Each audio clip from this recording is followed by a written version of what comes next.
The world is changing, and with it, the rules that have governed global relations for decades are being shattered. A pivotal moment occurred when U.S. Special Forces took down Venezuelan President Nicolás Maduro. They stormed his palace, they stripped him of power, and they made sure his regime would never return. But as this dramatic scene unfolded, Donald Trump was watching from his Mar-a-Lago mansion. He marveled at the speed, the violence, and the precision of the operation. "This was amazing," he said. "No one else could do something like this." Trump, with his characteristic confidence, has long desired quick victories. Before his second term even began, he claimed he could end the Russia-Ukraine war in a single day. But Venezuela, for him, it's the perfect win. Maduro, now imprisoned in Brooklyn, the U.S. is now in control of Venezuela. Oil will flow, and profits will be tightly managed, all without a single American life lost. Yet this victory, on the surface, is misleading. Venezuela is far more complex than Trump acknowledges. It's a massive nation, rich in resources, but it's also plagued by deep-rooted corruption and political instability. And still, Trump celebrates his geopolitical sugar rush. But what if, in his pursuit of dominance, he's paving the way for something far darker? A world where America's power is unchecked, where countries like Venezuela are simply pawns, and the rules of diplomacy no longer apply.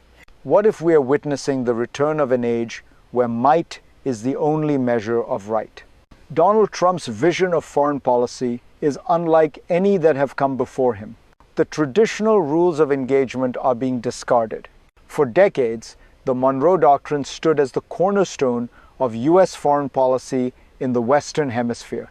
But under Trump, that doctrine has been radically transformed. The Monroe Doctrine, introduced in 1823 by President James Monroe, was a declaration that the Americas were off limits to European colonial ambitions. It was America's shield, ensuring no outside power could meddle in the affairs of the Western Hemisphere.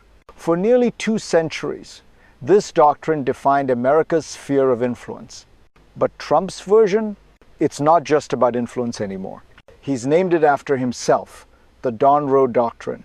And with it, Trump is declaring that America's dominance in this region is absolute.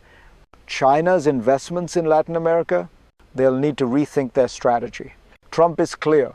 No foreign rival will be allowed to challenge the United States in its own backyard. And it's not just about Latin America. Greenland has also entered Trump's crosshairs, a land rich in untapped mineral resources, including rare earth elements, which are becoming more accessible as the ice sheets melt.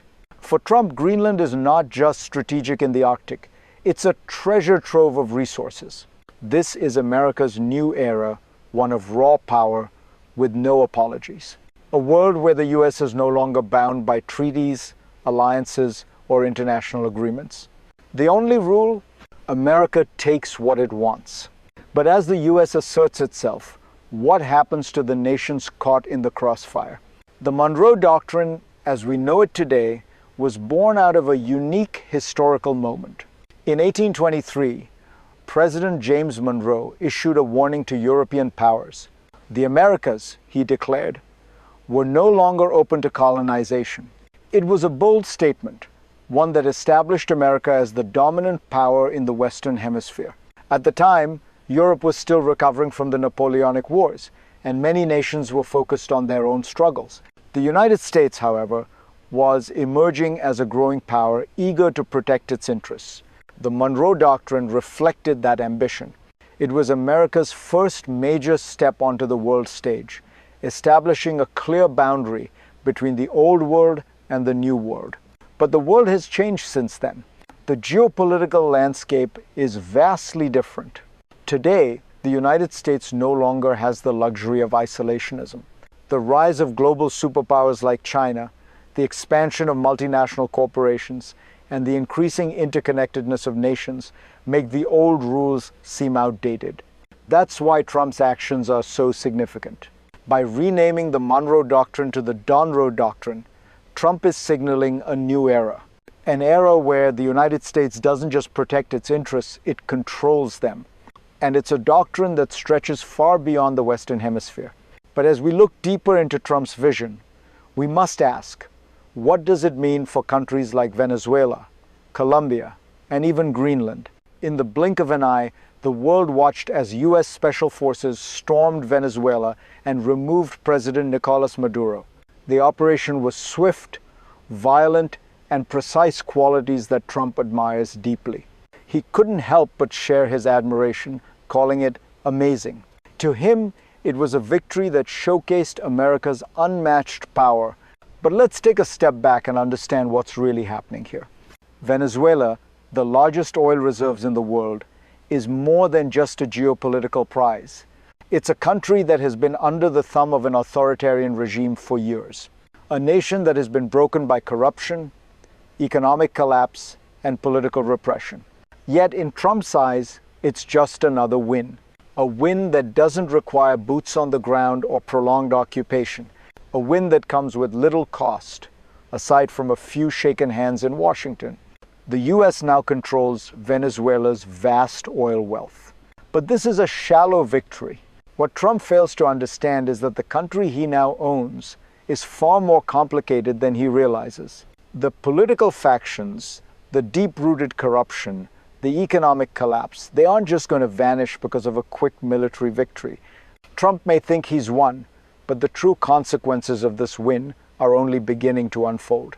At first glance, it might seem like Trump's quick victories are just that easy wins, achieved with minimal effort. But beneath the surface lies a more complex mechanism at play. Trump's approach isn't just about winning battles. It's about creating a world where America's power is unquestionable. And to do that, he's reshaping the rules of global engagement. His new doctrine, the Donroe Doctrine, is more than just a name change. It's a signal that the U.S. will no longer rely on alliances or international norms to justify its actions. Instead, it's about asserting dominance, taking what it wants, and using force when necessary. It's a game of high-stakes power, where America doesn't just lead, it dictates. And this system extends beyond just Venezuela. It's a pattern that Trump has applied to other regions, including Greenland, Colombia, and even Mexico. Each of these countries is part of what Trump sees as America's sphere of influence, a sphere where the U.S. calls the shots, and any challenge is met with swift and decisive action. This is not diplomacy. This is coercion. This is raw power. But as Trump tightens his grip on the Western Hemisphere, the question arises, what happens to the countries that resist? The next crisis is already beginning to unfold. As Trump tightens his grip on the Western Hemisphere, tensions are rising, especially with nations that stand in opposition to his vision.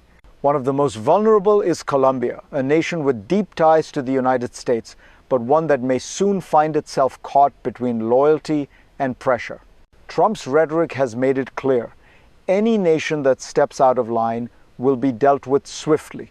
In a meeting with Colombian leaders, he issued a chilling warning. They need to watch their ass. A casual phrase, perhaps, but one loaded with meaning. It's not just about Venezuela anymore. It's about creating a region that bows to U.S. interests. And this isn't just a war of words. The U.S. has demonstrated its willingness to act forcefully in Venezuela. If Colombia or any other nation becomes a threat to Trump's vision, they could quickly find themselves in the crosshairs. The military and economic pressure will escalate, and the consequences could be far-reaching. This is how the Donroe Doctrine operates. Through power, through coercion, through force. It's a world where diplomatic negotiation becomes secondary to the will of one nation. And the more nations push back, the greater the risks of conflict and chaos. But what does this mean for the people living in these nations who have no say in the decisions of far-off leaders? At the heart of Trump's global vision, there is one glaring reality that cannot be ignored: the people. The citizens of the countries caught in the crossfire of America's newfound empire are the ones who suffer the most. In Venezuela, the everyday person is not enjoying the fruits of this new victory. Instead, they face a nation in ruin where corruption and mismanagement have left millions without food, medicine, or basic security. Now, with Trump's interference, their lives are even more uncertain. As the US moves in, seizing control of oil reserves and profits, the Venezuelan people remain trapped in a cycle of poverty and repression. This is not the quick, decisive victory that Trump imagines. It's a new form of colonialism, where the people are left behind in the scramble for resources and power. In Colombia, the threat of US intervention is no less terrifying. The government, long an ally of the United States, now faces a difficult choice: side with Trump and risk alienating their own people. Resist and face the full might of US pressure. The citizens of Colombia will bear the brunt of this decision. But it's not just Latin America. Look at Greenland, a nation whose sovereignty is now threatened by the US's insatiable appetite for resources. The people of Greenland face a future where their land is no longer their own, where their resources are extracted and their land exploited for global power plays. In the end, these people, the ones who never asked for any of this, are the ones who will pay the price. As Trump's doctrine expands, the ripples are felt far beyond the Western Hemisphere. The global balance of power is being disrupted in ways that are impossible to ignore. Countries around the world are watching closely, and they are starting to ask a critical question. What happens when the United States steps outside the bounds of diplomacy and embraces raw power? The answer is clear: chaos, instability, a breakdown of international norms. Trump's willingness to use military and economic force to assert dominance has already begun to shift the global order. Nations that once relied on the US for protection now find themselves questioning their alliances. America's friends, its allies, are beginning to wonder if they can trust the US in this new era. And rivals like China are watching carefully, waiting for the opportunity to exploit America's aggressive tactics. The consequences of Trump's actions are not confined to the Americas. They are already being felt in Europe, Asia, and Africa, where new alliances are forming in response to America's unilateralism. In fact, some countries are even looking to reduce their dependence on the US. For them, Trump's America is a risky partner, one that might turn its back on them when they need support most. The global landscape is shifting, and if Trump continues down this path, the world will no longer be a place of cooperation and mutual benefit. It will become a world divided into spheres of influence, where might makes right and the powerful dictate the terms. But there is another side to this story, a future where these tensions escalate into something far more dangerous. The world is at a crossroads. As Trump continues to push his vision of American dominance, the future is uncertain. But one thing is clear: there are consequences to this approach, and they will shape the world for generations. Let's explore 3 possible scenarios for what comes next. Scenario 1, the optimistic path.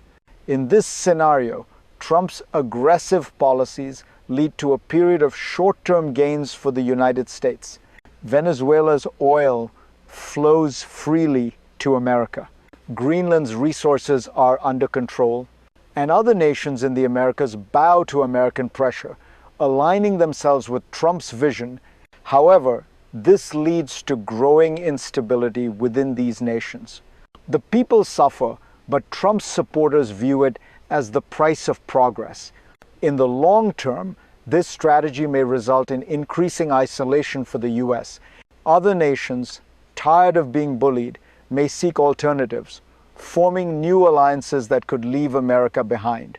Scenario 2, the escalation. In this scenario, the tensions between the US and other global powers reach a breaking point. Countries like China and Russia begin to challenge America's policies, leading to a new Cold War. The world splits into 2 competing blocs, one led by the United States and the other by emerging superpowers. Conflict, whether economic, military, or cyber, becomes inevitable. This world is one of constant strife, where the US is forced to act more aggressively, and the risk of a larger global conflict becomes a daily threat. Scenario 3, the collapse. In the most extreme scenario, Trump's actions backfire completely. His disregard for alliances and international norms leads to the collapse of the global order. The US is left isolated, with enemies on all sides.